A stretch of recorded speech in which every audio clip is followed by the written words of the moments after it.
Hello and welcome back to my channel and welcome back to my series on slow travel. And today we're going to talk about what my typical day may look like when I'm slow traveling. So, I had to give this some thought really, because the way I spend my days differs on the location that I'm in. So I thought I'd give you a couple of examples. I thought I would give you an example of how I lived when I was in Antigua. So I spent 2 winters so far in Antigua, in the Caribbean. And I spent 2.5, 3 months each time there. And I had my own apartment, wonderful landlord, so very lucky I was to find him. I had my own car, and I basically just lived there. So I'll give that as one example.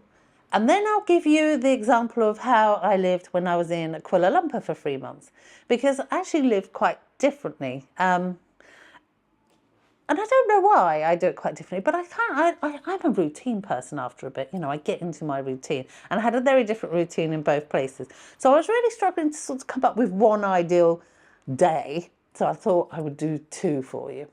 So let's start with what I would do on a day in Antigua. So it gets hot in Antigua, so I tend to get up early, and I'll have a cup of tea. And I always have a cup of tea in the morning. Wherever I am in the world, I get a cup of tea and I sit in bed with it and I catch up on YouTube. I like to see what other people are doing. Then, when I'm in Antigua, because it's hot the rest of the day, I go for my walk. So I'll go for a walk or I'll go for a hike. And surprisingly, Antigua is really great for hiking. It's got so many great places to like walk and hike, but lots of them have got like old forts and some history there. So I find them really interesting. So I love doing that in the mornings there. I come back and then I will do any housework that needs doing or laundry. So in where I stay, there's a few flats there. We share a laundry room, so we get an allocated day when it's our turn. So if it's my turn, I will do my laundry. Otherwise, I'll do any housework that needs doing. Then I will do work for a couple of hours. So I do admin work for my son, and so I'll do that for an hour or 2. And then if I have projects myself, like on YouTube or any other projects I'm doing, I'll do those. And then sometimes quite often actually, I'm trying to learn languages. I'm not very good at it, and I still can't speak another language. But I do like to try and learn, and so I might spend half an hour on that in the day. Or if I'm trying to learn something else, I'll spend half an hour teaching myself that, because I always think it's important to try and learn something new every day. And that usually takes me up to about lunchtime, so I'll have my lunch, and then the day is mine. Once a week, I will go to shopping at the supermarkets. I'll take myself into St John's and go to one of the major supermarkets. And then one day a week I try and go and explore somewhere. So it might be going to St John's Town, might be going to Devil's Bridge, which is like, it's like a natural rock, like overlooking the sea, like a cliff edge, and it's got like where a bridge has been formed, from the water and erosion over the years to form like Devil's Bridge over the ocean. And it has blowholes there, and it's really a beautiful, beautiful place to go. It's one of my favourite places there, and I could just go up there and sit there for hours just watching it all. It's just beautiful. Or I might go to Betty's Hope, which is an old sugar plantation, which is now a museum. But I find that absolutely fascinating. I like it up there too. So I try and go and explore once a week, but then most of the days after lunch I grab my beach bag, grab my beach chair, get in the car, and I go to the beach. And it could be any one of the beaches. There's 365 in Antigua to choose from. And I'll go to the beach, I'll take my book, and I'll sit there. I'll have a swim while I'm there. I might have a snorkel, and I will the rest of the time read my book until it's too dark and the sun's gone down. And I'll get in my car, go back, make my dinner, watch a bit of telly, go to bed, repeat. And it really is that, it's such a routine when I'm there. It's, so, and that's how I live when I'm there. And it's nice because I get a good mixture of, like, I'm doing my day-to-day things. I'm still working. I'm still like teaching myself things. I'm enjoying the island, and I'm relaxing as well. So that's how I live there. I don't really go for the big touristy tours. I stay away from those. Like, you can go to like Stingray City and things like this. That's not my sort of thing. No, I just sort of entertain myself, and like I say, most days, yeah, I'd say 6 out of 7 days I go to the beach, and I just love it because I just chill out. So in Kuala Lumpur, my routine was different because I was in the city, not by a beach. So my routine there, now, you'll know if you watch my other videos that I did get ill in Malaysia, but when we're talking about my daily routine here, we're going to ignore those days when I was ill. We're just going to, when I was well, what I was doing. So I would get up in the morning, make myself a cup of tea, sit in bed and watch YouTube to catch up with what's going on with the rest of you guys. Then I would put my swimming stuff and gym stuff on, do all my chores around the house and put my laundry in as needed.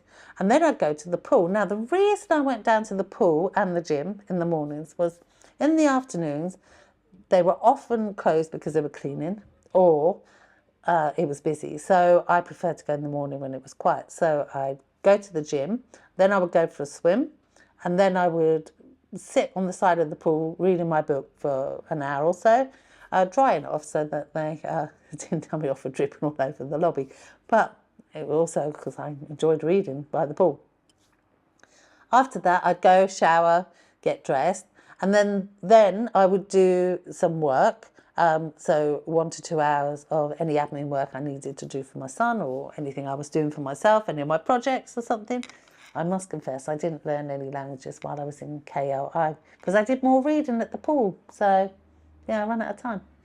Then, depending on what I was doing, I would either have lunch in my apartment and then go out, or I'd go out and have lunch out. So it depends where I was going and what I fancied, because sometimes you just feel like eating. Sometimes you feel like a treat eating out, and sometimes you just feel like eating your own things, don't you? So,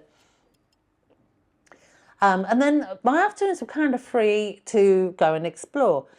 One day a week, I still did my shopping. So I would call that my mall day, because I'd go to the local mall and I'd spend the afternoon there. So I would either just like wander around the shops having a look, or I'd go to the cinema, and then I would do my supermarket shop there.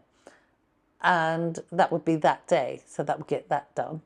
And then the rest of the days, I would go wandering off, exploring. Now, sometimes I would just go to the botanical gardens or KLCC gardens and just go walking for the afternoon and just sitting in the parks and enjoying the green space. Other times I would go, like when I went to KLCC, I didn't do everything in one afternoon. Like I say, I went to the park a few times. I went a different day to the Petronas Towers to go and do the tour there. Another day I went and looked at the mall around there. I didn't try and cram everything into one day because I had 3 months to get it done.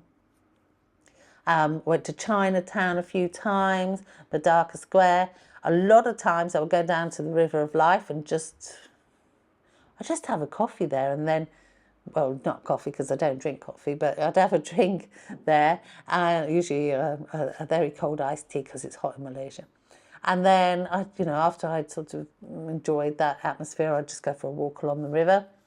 It wasn't always like strictly sightseeing. It might just be wandering around. And that was my afternoons. I did a few day trips while I was there, but it didn't really mess up my routine.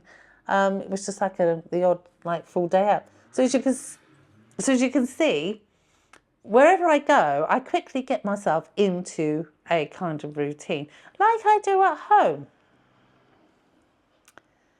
And that is kind of how my days go.